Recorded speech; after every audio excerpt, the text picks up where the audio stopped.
Hello students. तो अब हम आ गए हैं वेरी इंपॉर्टेंट टॉपिक। देखिए, मैं हर एक टॉपिक को इंपॉर्टेंट बोलता हूँ क्योंकि इसमें सारे टॉपिक्स ही इंपॉर्टेंट है। तो अब हम आ गए हैं नेक्स्ट टॉपिक पर and the name of topic is what? Lens makers formula. What is lens makers formula? Name से पता चल रहा है कोई ऐसा फॉर्मूला जो प्रॉपर फोकल लेंथ या प्रॉपर पावर के लेंस को बनाने के लिए फॉर्मूला यूज होता है, उसको हम लेंस मेकर्स फॉर्मूला बोलते हैं। Okay, what is lens makers formula? तो वो हम लिख लेते हैं 1 upon focal length of the lens is equal to n2 1 minus 1 in bracket 1 upon radius of curvature 1 minus 1 upon radius of curvature second. So this is our lens makers formula.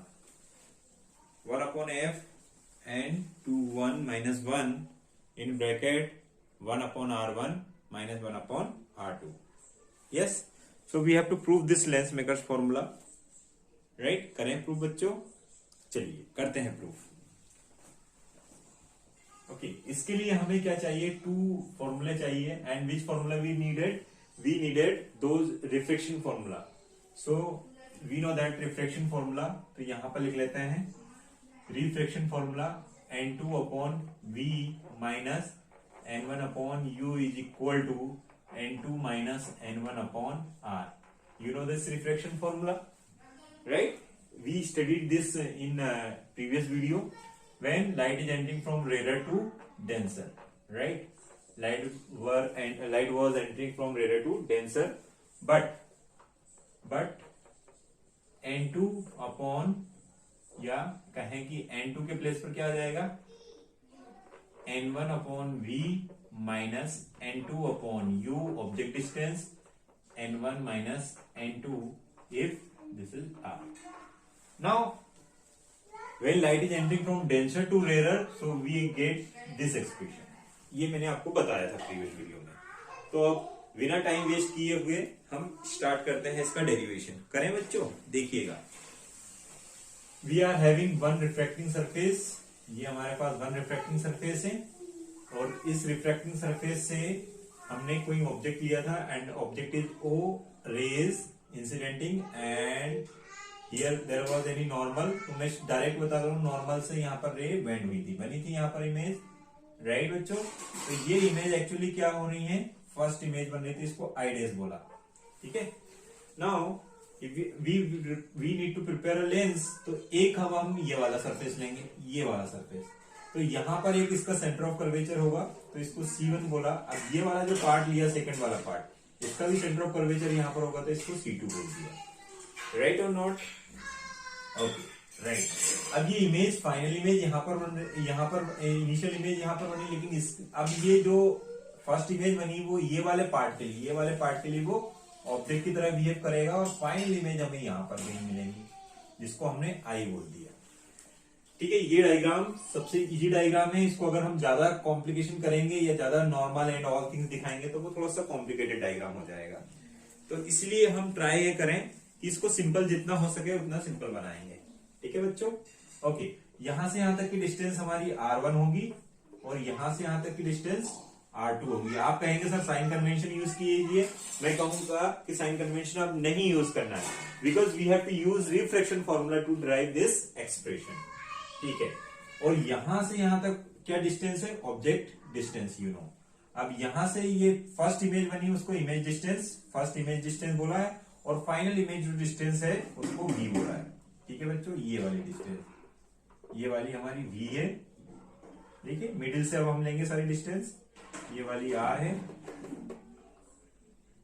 r2 है ना, और ये वाली distance r1 है, और ये वाली distance u है, ठीक है ना? सभी को समझ में आ रहा होगा। ये वाली डिस्टेंस v डैश है और ये वाली डिस्टेंस v है।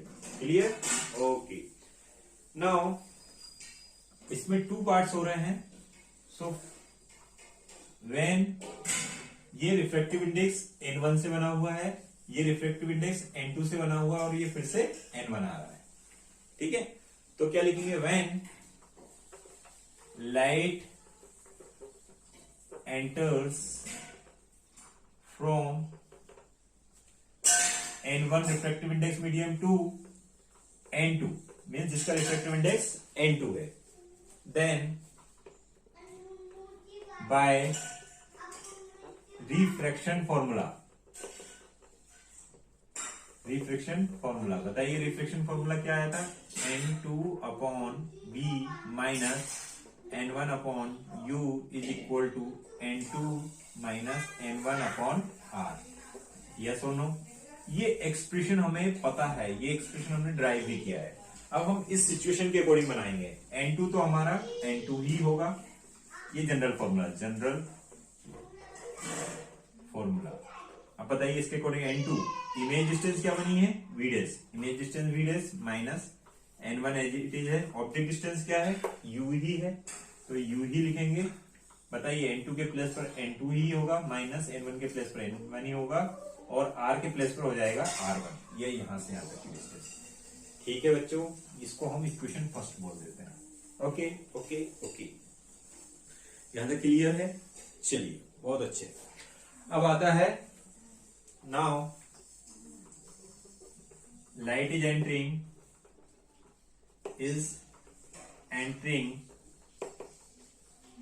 फ्रॉम N2 टू N1, मतलब जिसका रिफ्लेक्टिव इंडेक्स N2 है उससे अब वो N1 में लाइट एंटर हो रही है।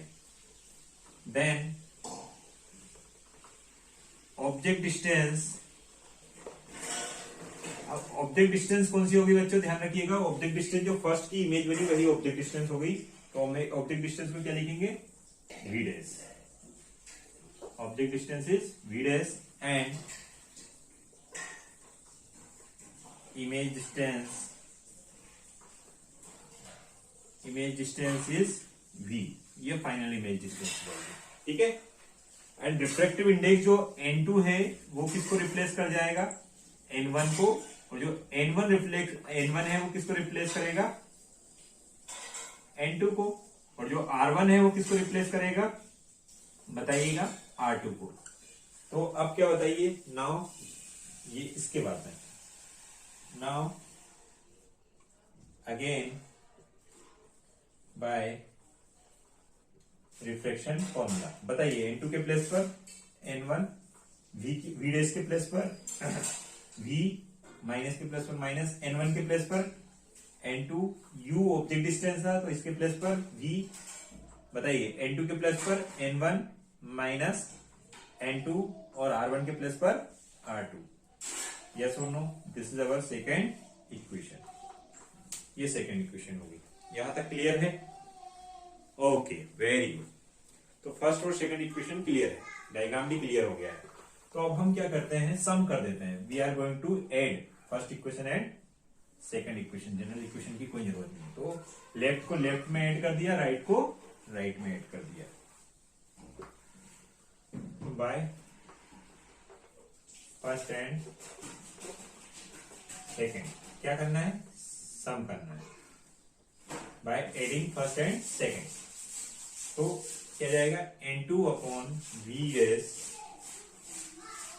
Minus N1 upon you plus N1 upon V minus N2 upon V, right ना।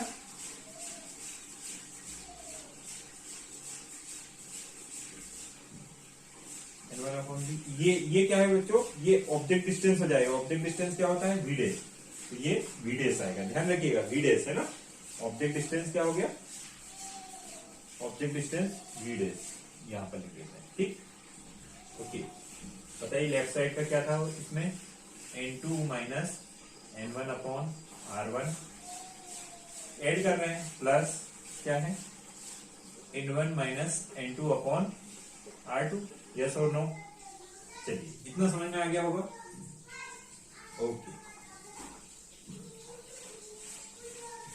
अब क्या, नेक्स्ट क्या, तो देखिए एक लेंस फॉर्मूला होता है, आपको पता होगा। तो वैसे हमें ड्राइव करना है ये सभी लेंस फॉर्मूला जो आपने क्लास 10th में भी पढ़ा है। 1 upon focal length is equal to 1 upon image distance minus 1 upon object distance. इसी को पावर के फॉर्म में लिख सकते हैं, 1 upon image distance minus 1 upon object distance लिख सकते हैं बच्चों। यस, तो आप देखिएगा पहले तो कैंसिल जो हो रहा है उसको कैंसिल कर देते हैं, N2 upon V dash, N2 upon V dash cancel हो गया, इसमें से क्या कॉमन आ गया, N1 कॉमन आ गया, तो क्या बचा ये 1 upon V minus 1 upon U. Yes बच्चों, अब देखिए इसमें से अगर मैं N2 माइनस N1 कॉमन लूं, N2 माइनस N1 को कॉमन ले लिया मैंने, तो यहाँ क्या बचेगा बच्चों 1 अपॉन R1, और ये प्लस ये N2 माइनस N1 लिया, तो ये तो क्या है N1 माइनस N2, तो माइनस कॉमन लेना पड़ेगा, तब ये N2 माइनस N1 बचेगा, तो माइनस 1 अपॉन R2। समझ में आया या नहीं? अब ये वैल्यू कितनी होगी 1 upon V minus 1 upon U को हम लिख सकते हैं 1 अपॉन F is equal to N2 minus N1 upon N1 out of bracket in another bracket 1 upon R1 minus 1 upon R2 divide कीजिएगा, सो 1 अपॉन F यह जाएगा N2 upon N1 minus N1 upon N1 1, और ये आ जाएगा 1 upon R1 minus 1 upon R2। Clear है बच्चों? Okay, अब देखिए इसी को हम लिख सकते हैं 1 upon focal length is equal to N2 1 minus 1 in bracket 1 upon R1 minus 1 upon R2। ये फोकल लेंथ लेंस की उस मीडियम में आएंगी जिससे लाइट एंटर हो रही है, ध्यान रखिए उस मीडियम में, क्योंकि फोकल लेंथ मीडियम चेंज करते हैं तो लेंस की फोकल लेंथ चेंज हो जाती है। तो this is expression, this is an expression, this is an expression. इसी को चाहे तो पावर लिख देंगे, power equal to N2 1 minus 1 upon R1 minus 1 upon R2। So hence prove we prove this expression. इस पर रिलेटेड कुछ न्यूमेरिकल्स आते हैं, वो न्यूमेरिकल्स को जरूर हम सॉल्व करेंगे कि भाई अगर फोकल लेंथ कॉन्वेक्स लेंस की या कोई सा लेंस है उसकी एयर में 20 सेंटीमीटर है, अगर उसको वाटर में प्लेस किया तो क्या फोकल लेंथ चेंज होंगी या सेम रहेंगी या क्या होगा, ये सारी थिंग्स हम डिस्कस करेंगे in our next video. In this video we just wanted to see derivation of lens makers formula. तो ये आपको समझ में आ ही गया होगा एंड वी प्रूव्ड दिस। एक थोड़ा सा और शॉर्ट में लिख लेते हैं। अगर सपोज कीजिए ये जो लेंस है आपका वो ग्लास से बना हुआ है, ग्लास से बना हुआ है और ग्लास से बना हुआ और आपने उसको रखा किसमें है, एयर में रखा है, तो लिखेंगे इसी एक्सप्रेशन बनाएंगे, let lens is made by glass, glass lens, lens कैसा है, ग्लास लेंस है। तो बताइए इसको कहा है, and putting in the air, then lens maker's formula।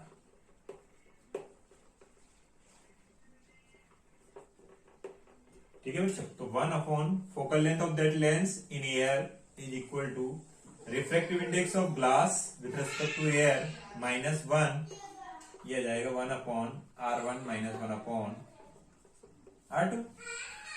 Yes, this will be expression and we will calculate focal length of that lens in air। ठीक है ना? तो refractive index of glass with respect to air अगर आपको पता हो तो बहुत सारी बुक में इसको 1.5 दिया रहता है, तो हम यही ले सकते हैं। Okay, remaining things we can calculate. So I hope you understood. Okay, relation क्या आ रहा है, refractive index is increasing then, okay, so refractive index of medium is increasing, then focal length will decrease. So I hope you understood everybody. Thank you so much.